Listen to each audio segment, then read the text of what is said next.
Am I calling her in Yes. as a member? Yes. Yes. Mr. Corey? Here.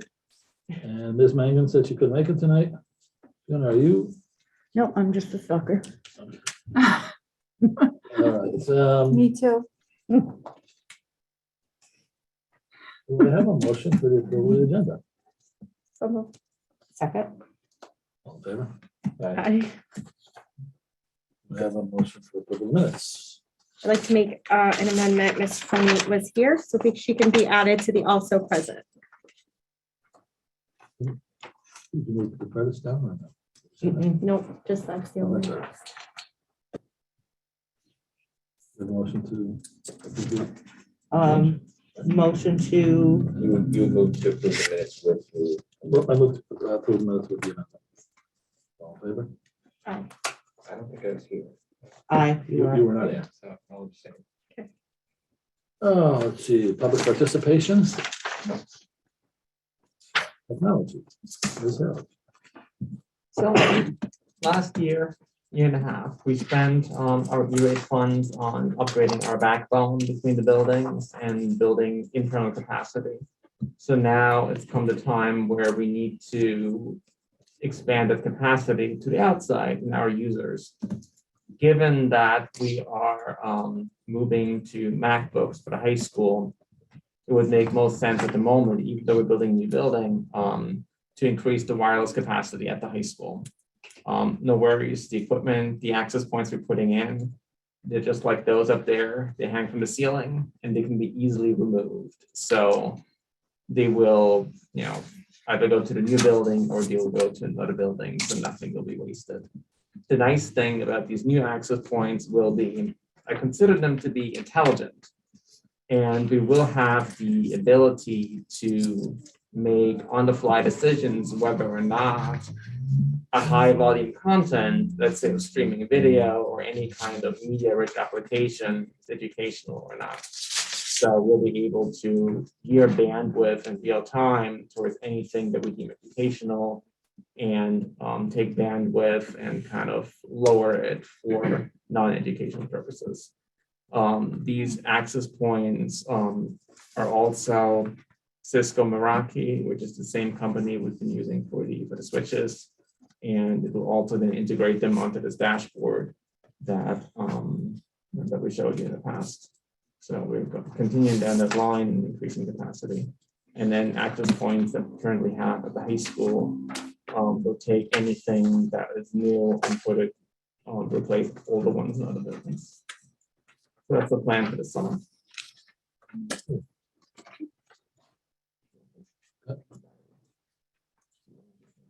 I'll pick that. Go ahead, Sue. That's great news, Ally. When you were talking about being able to distinguish or increase bandwidth for educational related streaming and then decrease it for non-educational, how do you distinguish the two? It's something that we set. For example, take YouTube as an example. Within YouTube, we have our teachers go out, find videos that they deem appropriate for class instruction. And within the same context, it will mark these those same videos as higher bandwidth. And then any other regular video streaming site, for example, would get lower grades. But we're able to look at traffic and we're able to see where traffic is moving, and then create rules around that. But for the most part, it happens automatically because it's geared to prior geared towards education. All right, and so can we put in place systems to prevent access to, can we block sites? Yes, All right, oh, okay. we can do that now. However, with that, we can do it more efficiently. Because right now, the old way of blocking things is through, well, I'm just going to block this term, youtube.com, for example. How about TikTok? TikTok. Let's use that for example. How do we block TikTok?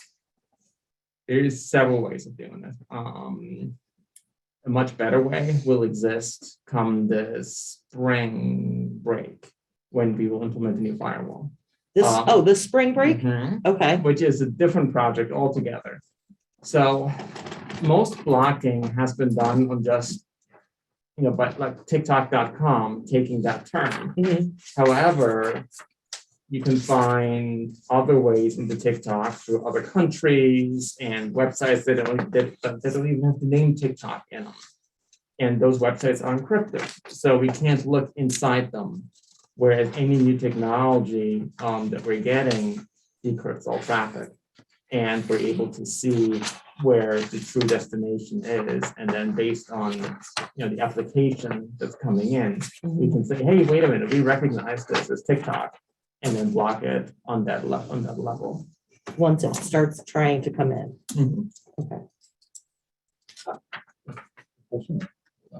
I was impressed by some of our students a couple of weeks ago talking about this subject and how much they know about technology and how to get around this stuff. Oh, yeah. At least kids are it's- 14, 15 years old. Yeah. I can fix that. I can get around that. Oh, yeah. It's a All you, have to, constant. all you have to do is Google it. You'll find something right away. that'll Right, tell but if you you're how to- gonna put, if it's gonna be built into the firewall, certain applications, Right. once it tries to load, you're gonna kick it back. Right, it's So- going to make it Good. very transparent for us. We'll get dashboards of us telling us every type of traffic that we'll see. Okay, And then, we'll say, yes, it's blocked, and then they'll find maybe some sort of remote access way of doing it. But we'll be able to see all that in real time, okay, which that's pretty will be- cool. I'll share that with you once it's up. It's kind of nice. Yeah, Is there a way to block it though, without having to, like, if they get, they find it end around? Something where the administration or the teachers don't have to be bothered with, where they don't have to deal with it? Does it will happen just from a pure technology standpoint, or will Well, it we can still? always block it on our Wi-Fi. However, if they come in, they shut off their Wi-Fi, they run off the cellular, we cannot. That's what I'm saying. So there really is no way to take it off. We can't, we cannot block cellular signal, unfortunately. and they don't have the rights or to download apps or anything like that, right? No, I On the mean, individual PCs, they can download apps? no, teachers can, students cannot. Okay, But what I was trying to say is if somebody comes with a cell phone and they're on cellular and they're not on our network, Mhm. they can get to anything they want. right. There's nothing we can That's do. assuming they have cellular devices. That's In school. Show me anything. All right, well, good. That's a positive stuff, it sounds like. Mhm. Yeah, it'll be, the bandwidth is gonna be nice. Awesome. I love You that know what stuff would be as much sad? as you. What would be sad about laptops, because I'm already, these studies now, is the kids get so good at it that they can now use the laptop like a cell phone. And, download and transfer porn and do all those things. Well, not a power line. Yeah, we end up in the same position where then we have to find other ways to stop them, right? Laptop, which would be terrible. Nobody wants kids to get arrested, nobody wants kids to. No. But anyway. But if you're seeing all this in real time, I would love to see your output, like that's We'll fascinating. save that for a May meeting after April when we'll. You put in the can new get the firewall. data. Okay, great. What we did with the firewall, just because I forgot to put it on the agenda, we got a renewal for our existing firewall. It's an annual cost.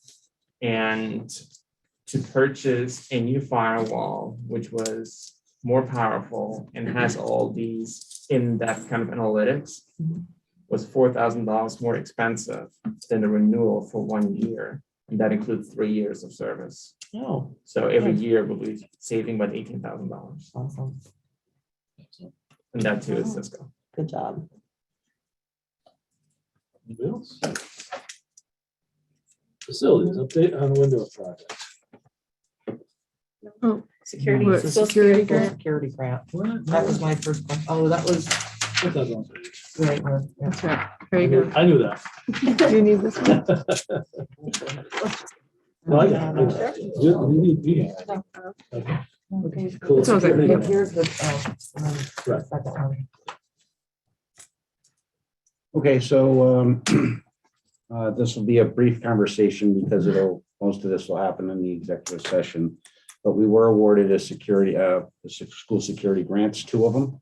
One was for an interoperable grant, which allows us to have communication back and forth between the police department and us. And the other one was a infrastructure grant, which is cameras, windows, all that kind of stuff, foyers, different security systems that aren't interoperable. Door locks, vestibules, all that stuff. So we were awarded, we did get the grant letter. It's the largest security award grant that we've received out of all of them.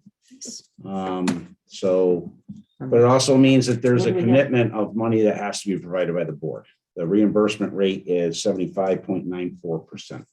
How much is the cost So the total grant was for the grant, rather, sorry. in interop, the total grant was 254, 193.96. And the other one was request 588,0074.49. You say that again, 0. $588,007.49. We're gonna break it down for you in just a Yep. sec. Yes, yeah. So, but we have some of these projects in our capital already. There so are we these use- projects that are in our current capital plan, and that we'll discuss that in executive Okay. session on Okay. what we do with those projects in the capital plan. Perfect. Thank you. No more questions? Make a motion to go into executive session? Second. Who are you inviting in? Do I don't know, why don't you tell do me? you want to invite in all of us? All of us, everybody at this table? Yeah, and yes, and.